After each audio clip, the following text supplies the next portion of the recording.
Thanks for tuning in to Amped On Demand and today's version of the Whiteboard Brief. Your warm-up today is 3 rounds of 10 pass-throughs, 10 good mornings, 10 behind the neck presses, and 10 overhead squats. That can be performed with a dowel, a broomstick, a band, or a PVC pipe. Pass-through, you'll start with your arms really wide on that dowel, keeping your arms locked out and getting some movement in your shoulder blades. You'll bring the bar all the way around to your back and then all the way back forward.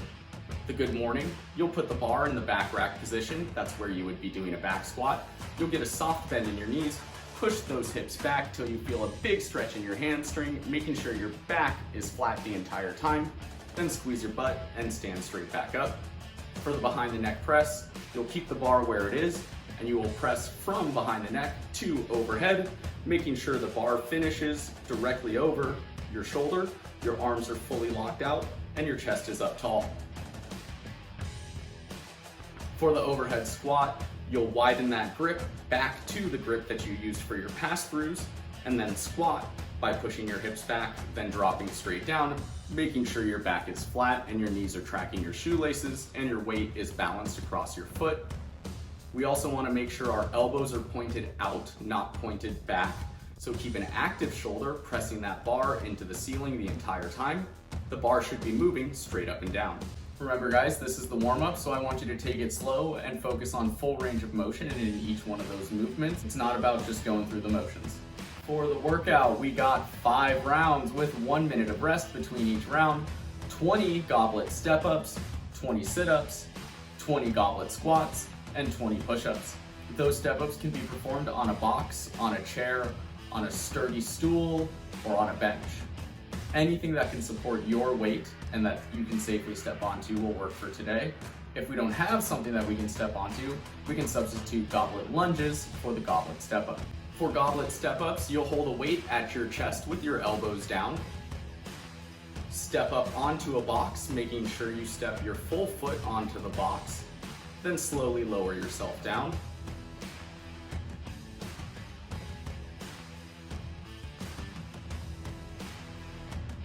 If we're going to be doing a lunge instead of step-ups, hold the weight in the same manner, just take a big step forward or step backward, lower your knee down to the floor, and then bring your feet back together. For the sit-up, you start lying on your back, feet can be straight out in front of you, knees can be bent, or you can have your legs butterflied. You'll lie back, bringing your hands over your head, then you'll throw your arms forward as you sit up, making sure your shoulder and hips come in a line. Goblet squats, you're gonna hold the weight again at your chest with your elbows down.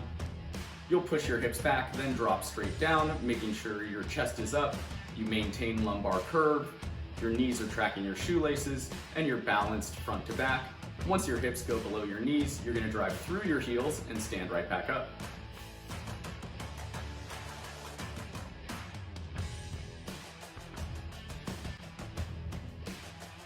For the push-up, we want to start in a straight line in high plank, arms locked out. You'll lower your chest down to the floor, press yourself up, making sure your hips and shoulders rise together until you lock out your arms. That push-up can be scaled by lowering our knees to the floor or putting our hands on a box. For those goblet movements, I really want you guys to focus on keeping your chest up and not rounding your shoulders forward, keeping your abs really engaged as well as an active shoulder, squeezing your lats, keeping your shoulder blades down and back.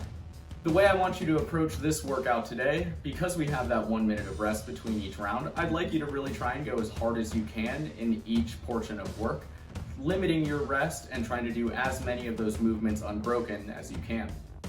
The one exception there is the push-up. Most of us are gonna have to break up the push-ups. Not being able to do sets of 20 for 5 rounds is not too uncommon. So if you are gonna break up the push-up, I would break it up how you would break it up for sets of 100. If you think you can do 100 push-ups in 5 sets of 20, then by all means, go unbroken in the workout. But if you think you'll be doing sets of 10 to get up to 100 push-ups, then do sets of 10 in the workout. Same would be if you're gonna be doing sets of 5 to get to 100, do sets of 5 in the workout today. Your cool down is going to be to accumulate 5 minutes of planking That would be standard plank and plank on each side. We want to make sure we get the same amount of time on each side. And now accumulating 5 minutes doesn't mean you're only going to be attempting 5 minutes of planking. It means you will be planking as long as it takes to get 5 minutes done. So if you're doing a 1-to-1 work to rest ratio, meaning you're working for a minute and resting for a minute, the 5 minutes of planking would take 10 minutes to accumulate. For the plank, arms are locked out, or you can be on your elbows, straight line from hip to knee to shoulder to ankle, making sure we don't have a saggy back and our butt is not up too high. For side plank, you'll be on, again, your hand or your elbow. Again, straight line from shoulder to hip to knee to ankle, making sure you don't sag at your hips, nor do you have your hips up too high. Thanks for checking out today's video. If you're interested in doing a workout with someone else, hop onto one of our Zoom classes. The link is in our bio. See you next time.